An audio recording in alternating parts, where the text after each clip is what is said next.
Hello, everybody. Welcome to Dude with a Fork. My name is Ken. On today's episode of Ken Cooks Stuff, we are making scalloped potatoes with beef sausage in the slow cooker. If you're like me, you love scalloped potatoes. I tend to think of these as more of a winter dish, kind of a holiday dish, Thanksgiving, Christmas, just because you have to turn on the oven, you have to heat up the whole kitchen. It's a lot of work, but I love scalloped potatoes all year round. Turns out, very easy to make them in your slow cooker with ingredients you probably already have in your pantry. No need to heat up the whole oven, no need to heat up the whole kitchen. It's simple, it's quick to put together. All you got to do is wait a few hours for them to be done. So, let's get started. All right, so for our scalloped potatoes, we're of course going to need potatoes. We're going to need 3 to 3.5 pounds. And when I say 3 to 3.5 pounds, what I mean is if you have larger potatoes, like if they were all this size or this size, you'd probably get by with 3 pounds.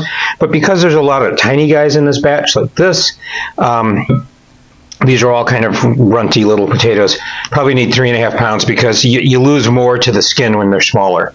So I've got an experiment I've been working on that I'll show you later that proves that. We're going to need some smoked sausage.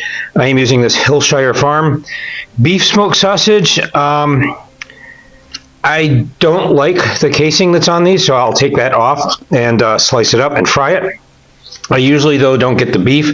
I get the one that's a mixture of pork and beef and chicken because I get it in bulk from Sam's Club. But I went to the store and bought this one just because I don't have the other one. We're going to need some milk, 2/3 of a cup. We're going to need a can of cream of chicken soup. You can use cream of mushroom. You can use cream of celery, whatever you like. I have this Chef's Cupboard cream of chicken, which is from Aldi. I actually like this better than the Campbell's because it has bigger chunks of chicken and I think it tastes better. For seasonings, we're going to need half a teaspoon of black pepper and a teaspoon of onion powder. We're also going to need about a teaspoon of salt. This, of course, is up to you. You can add more. You can add different things, but that's basically it. My first step is to peel and slice all of these potatoes, and then I will meet you over at the stove where we are frying this up. So see you in a bit.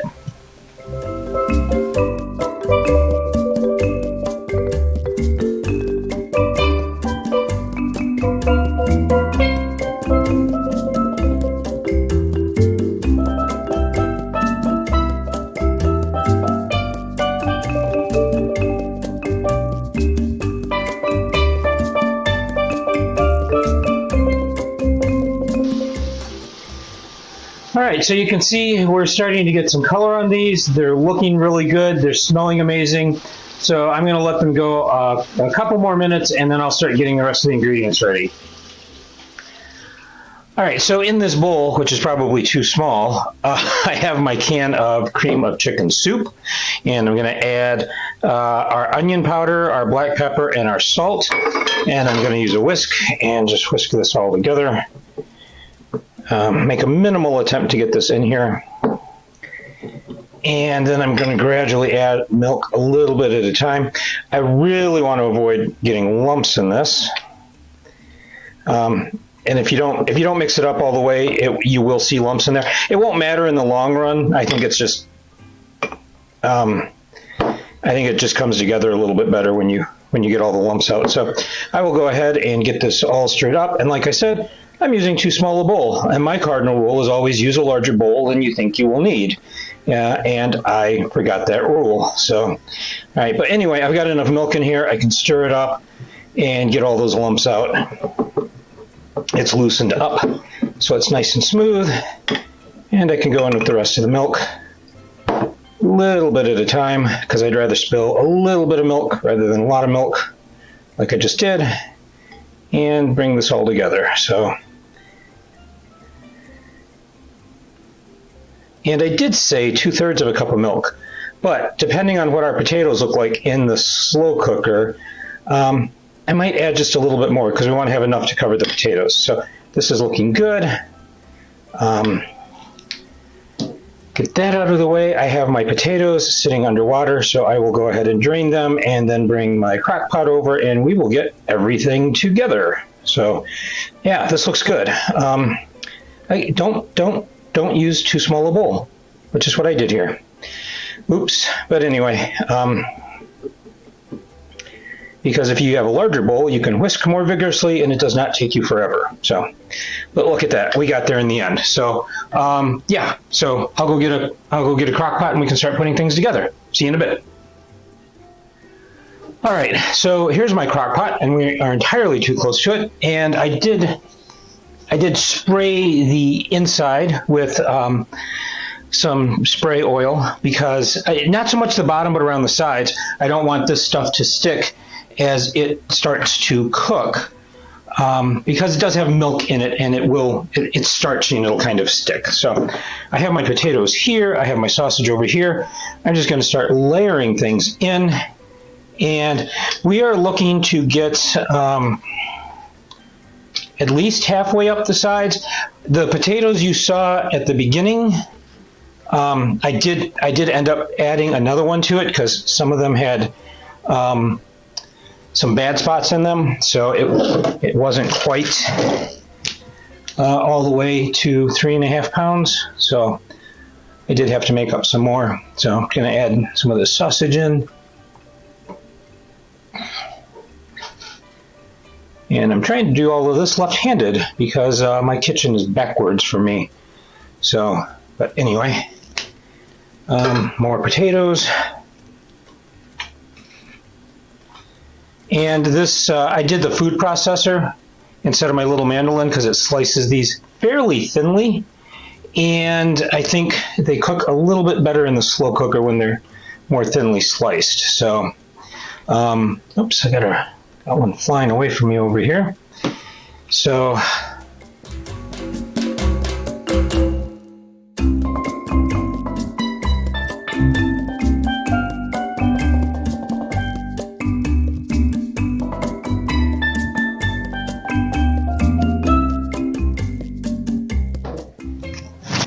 and I'm going to go in with our soup and milk mixture.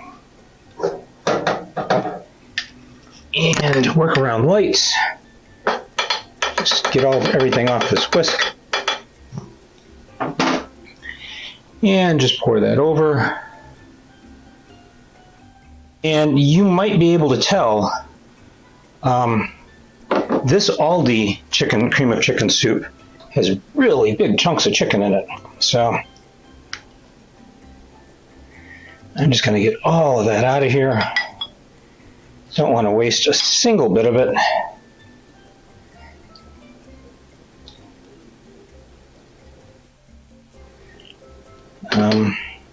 That's on the outside of the bowl too. But anyway, so I'm going to spread that around, make sure all of our potatoes are covered. Again, I'm trying to do this with a camera and a light in the way. It's not super easy. I will check on this. One of the nice things about the crock pot, got soup on my hands. One of the nice things about the crock pot is it does have a clear lid, so I can see if it's starting to look dry. I'll keep checking it after about an hour. So I'm just going to settle this down a little bit here. Help that soup mix and milk settle in.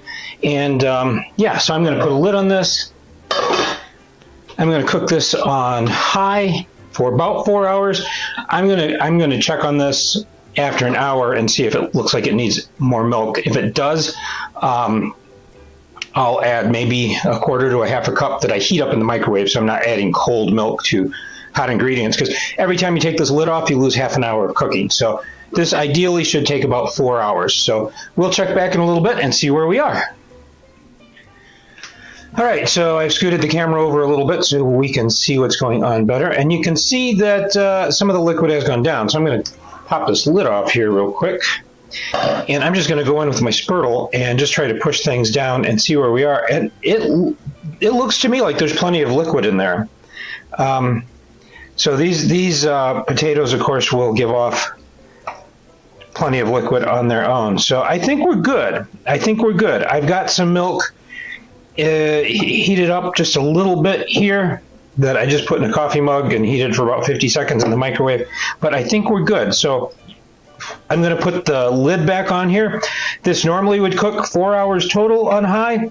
But I sliced these potatoes kind of thin, like I said, and I've taken the lid off. So I'm thinking The thinner potatoes should cook faster. We lost a half hour to the lid, so I'm going to set a timer for 3 hours.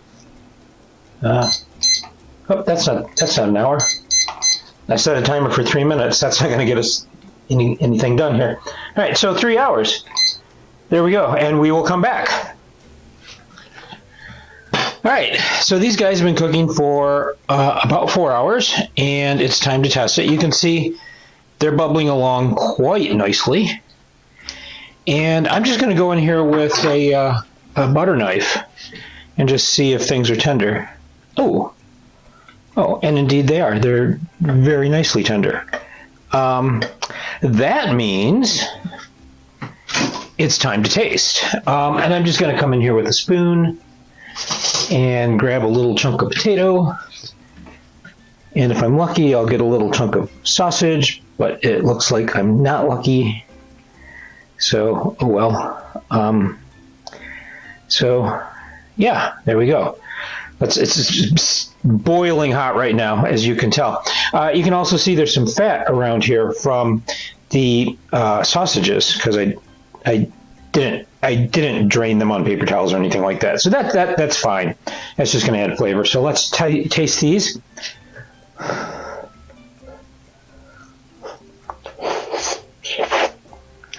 Oh my God. These are perfect. So, oh gosh, they are so good. So what I'm going to do is turn the crock pot off. I'm going to leave the lid off. And I'm going to let these sit for about half an hour. That's going to give the sauce a chance to set up a little bit.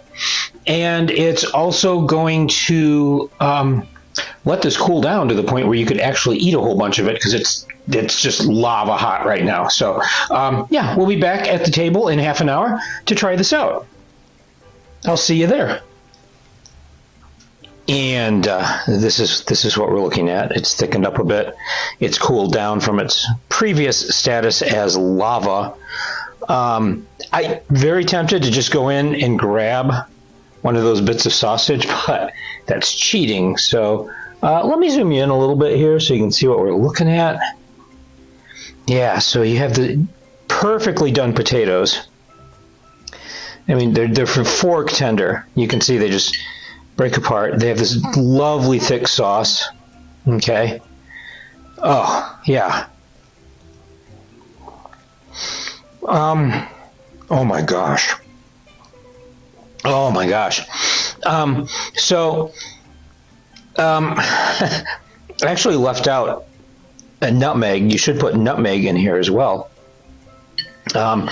But it's perfectly good without it. Oh my gosh. Oh, these potatoes are so good.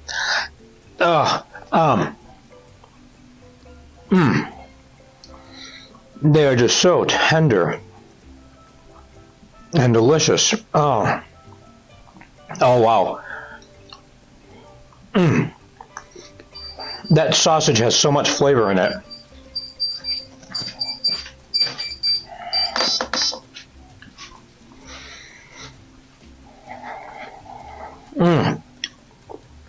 The sausage, you can see where that piece got browned. It's so good, so much flavor. Oh my gosh. Yes. I love scalloped potatoes.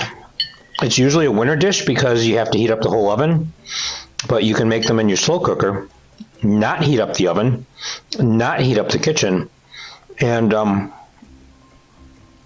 have them all summer long. So, you know me, I do like just a hint of pepper on top of stuff.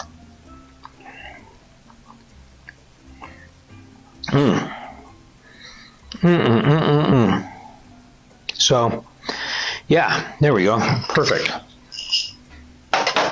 Oh, seasoned perfectly. I just like extra pepper. It's got plenty of pepper in there, but for most people. But for me, oh my gosh. Oh, wow. That's just amazing. Like I said, you can use any kind of meat in here you want. You can go meatless. You can use vegan sausages. You could use ham. You could use corned beef if you have some left over from St. Patrick's Day in the freezer. Just cut it up and put it in here.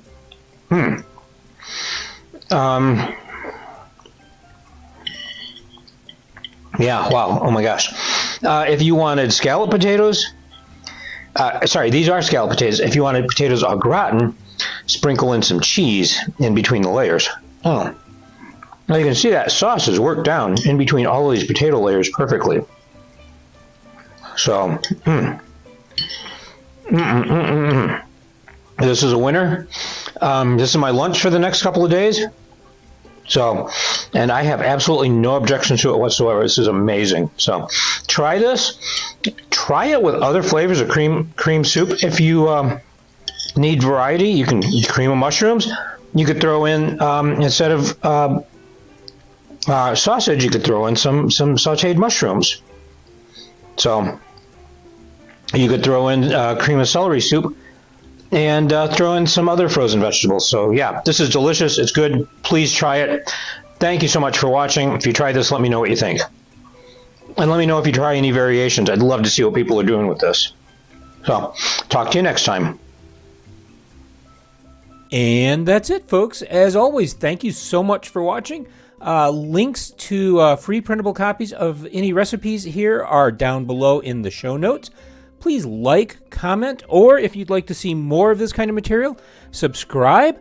As always, please stay safe, eat great food, and power to the proletariat. We'll see you next time.